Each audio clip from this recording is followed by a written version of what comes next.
listen, it's not that people say that Trump is a racist, it's that the housing department in the 1970s said he and his father were racist. It's that the Central Park Five, for whom he demanded the death penalty and has never apologized, think he's a racist. It's just that this week he used the death of Jesse Jackson to attack Barack Obama in the statement he put out on Truth Social. Barack Obama, who lives rent-free in his head.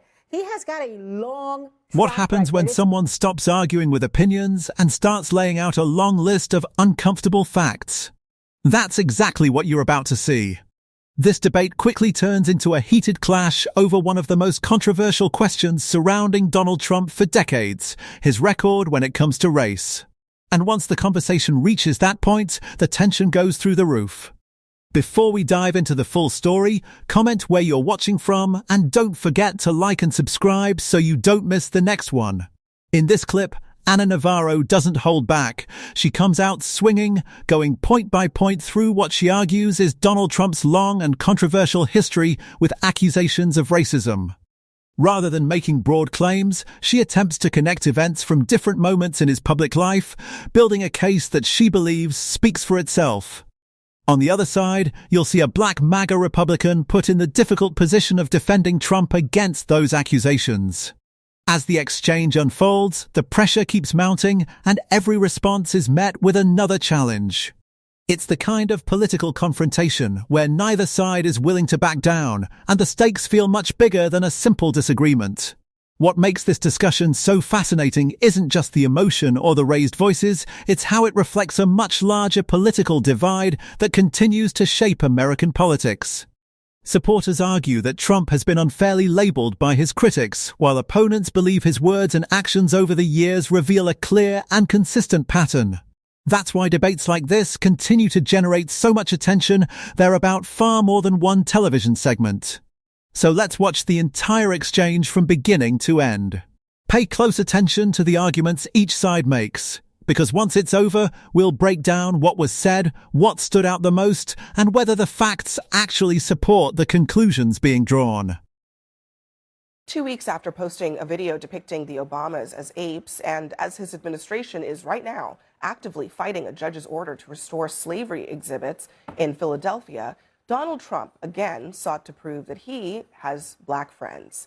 At a Black History Month reception today, Trump name-checked a number of black celebrities who he said supported him. How about Nicki Minaj? Do we love Nicki Minaj? Right? I love Nicki Minaj. She was here a couple of weeks ago. She's so beautiful.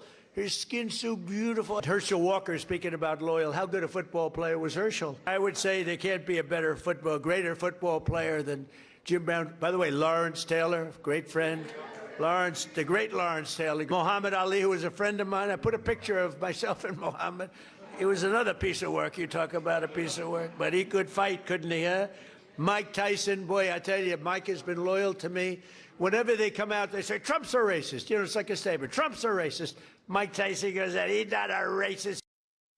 It's like your drunk uncle at Thanksgiving going, oh, with the thing. And like, what are we doing? Like, what was that? Why would he think that based on his recent track record that any of that flies? Because anybody who's accused of racism or homophobia or discrimination says, here, look at my black friend, look at my Latino friend, look, I actually have a Jewish friend. I can't be anti-Semitic.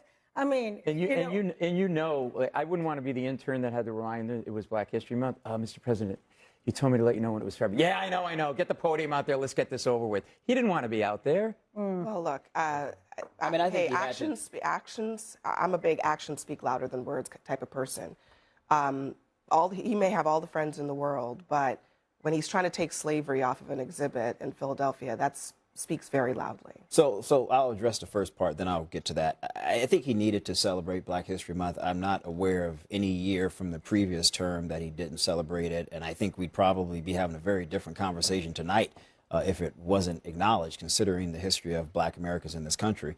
That said, the Pennsylvania thing is a bit concerning to me. I don't understand why this would be a priority for any lower level cabinet person focusing on removing exhibitions about slavery. There were some things I think about women's rights, maybe LGBT individuals as well who've made historical contributions. It's not necessary. It's very divisive. We have midterms coming up. We already know the economy is an issue that Republicans are struggling on. And the point that I'm trying to make here is when you've had a very diverse coalition electorally speaking in 24, you're going to fragment that very necessary coalition of very persuadable voters that you need to turn out, because some of those folks may be frankly turned off by some of this. And doubling down on that to the the Obama video, you know, it kept his reaction to it kept the story alive for far longer than it could have been. The buck stops at his desk. It shouldn't have been up. I made a mistake. It's gone. Instead, we lingered on it. And it's clear to me that one of the things that bothers Trump a lot is being called a racist. I don't believe he fancies himself that way. I don't think many people, at least folks in that room, I don't particularly think he is, although I have very much disagreements, just like Shemichael, about Philadelphia and other things. You know, when he talks about criminal justice reform, I think he really cared about that issue. When he talked about opportunity zones, I actually really do think he cared about trying to bring prosperity into minority-heavy neighborhoods. I do actually think he cares about bringing crime down in those neighborhoods across America that he's trying to focus on. I do think he cares about that. I do think, however, he steps on those messages when things like this Philadelphia example. Every black person he name-checked today is a celebrity. So my question is... Well, no, there was a grandmother who lost her son to violence who spoke about it. Yeah. His criminal czar who was released they for years. were featured speakers, but these are not people who are his friends. These are people who were there as scheduled speakers. Okay, well, listen. It's not that people say that Trump is a racist, it's that the housing department in the 1970s said he and his father were racist. It's that the Central Park Five, for whom he demanded the death penalty and has never apologized, think he's a racist. It's just that this week he used the death of Jesse Jackson to attack Barack Obama. In the statement he put out on Truth Social, Barack Obama, who lives rent-free in his head. He has got a long track record. It's calling the countries that people like I come from shithole countries. It's saying that Haitians eat cats and dogs. I mean, we could sit here all night and trace back all of the racist things he has said and done through his lifetime, not just his presidency. Well, and it's not just him. It's also Stephen Miller, and it's all of the people surrounding him. And one of the first acts that they did was make sure that they have a problem. They want everyone to know they have a problem with diversity.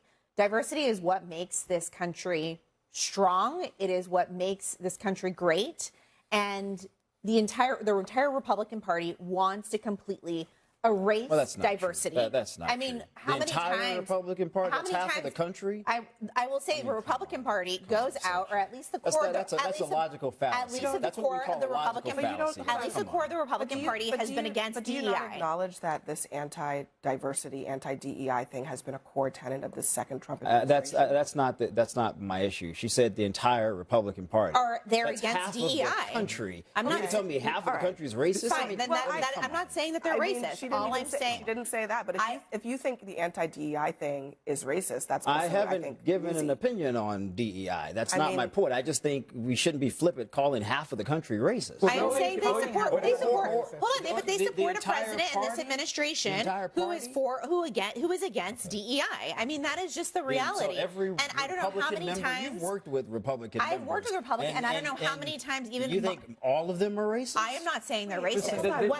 You're putting words in my mouth. I am saying they are against diversity. I'm very confused. Hold on, I want to go back to this diversity. But I think when you say anti-diversity, I think most people would say, well, if you're anti-diversity, then you're racist. I think it sounds like that's not what I said. They do not want diversity.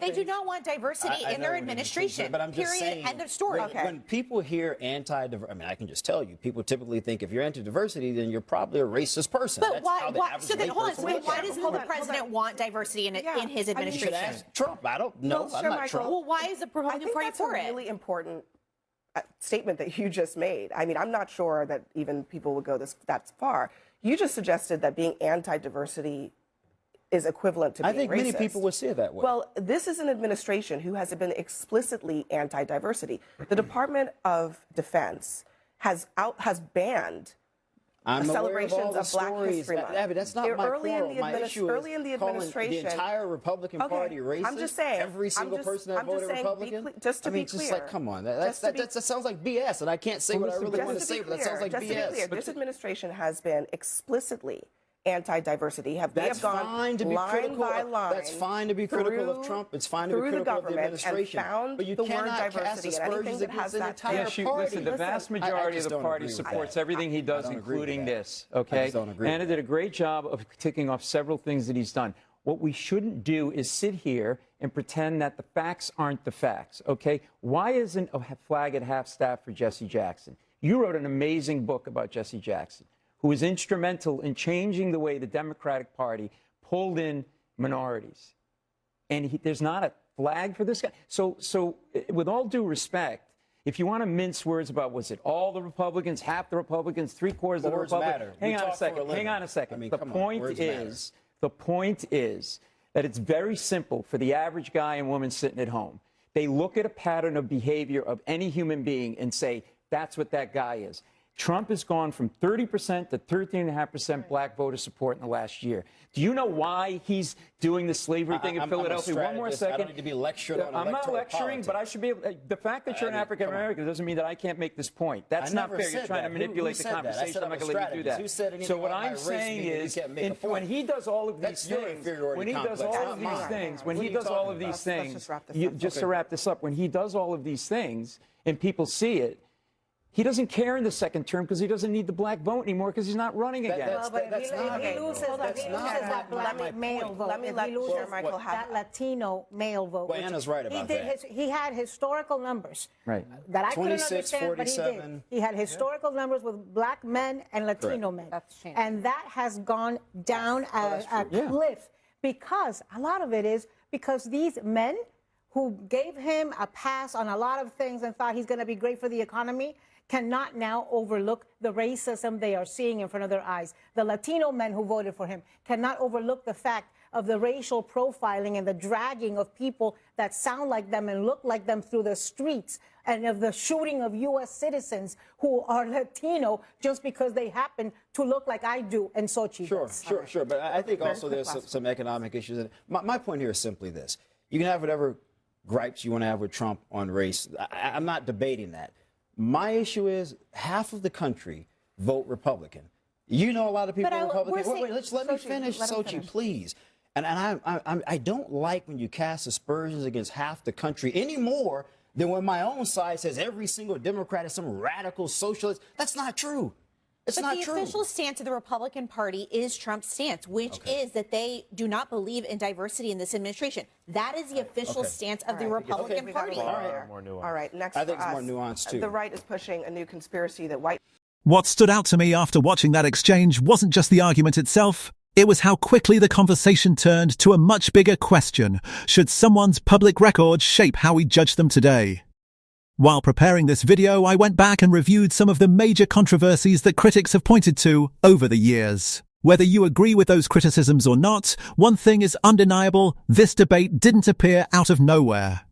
It has followed Donald Trump throughout his public life, and that's exactly why these discussions keep resurfacing.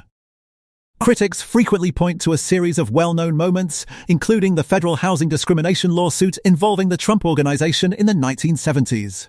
Trump's comments surrounding the Central Park Five, the promotion of the false birther claims about Barack Obama, his remarks about some Mexican immigrants during the 2016 campaign, the travel ban targeting several predominantly Muslim countries, and his response to the Charlottesville rally. They argue these incidents form a pattern rather than isolated controversies. That's what made the panel discussion so intense. One speaker argued that when you repeatedly see the same type of controversy over many years, people naturally begin looking at the overall pattern instead of treating each event separately. Whether viewers agree with that conclusion is up to them, but it's the central argument being made. That also explains why it was striking to watch a black Republican defend Trump so passionately. Supporters believe Trump has been unfairly portrayed by the media, while critics argue the historical record speaks for itself. It's a divide that seems impossible to bridge because both sides believe they're looking at the same facts but reaching completely different conclusions. The debate over diversity, equity, and inclusion only adds another layer to that political divide. Supporters of the administration argue day policies should be reduced or eliminated, while opponents see those efforts as rolling back programs they believe were created to expand opportunity. That's why the conversation becomes so emotional whenever these issues come up. At the end of the day, this isn't just about one television debate. It's about how voters interpret a candidate's history, what they choose to prioritize at the ballot box, and whether past controversies should continue influencing public opinion years later. I'd love to hear your perspective. Do you think critics are identifying a genuine pattern? Or do you believe Trump's record has been consistently misrepresented? Let me know in the comments, and if you enjoyed this breakdown, don't forget to like, subscribe, and I'll see you in the next one.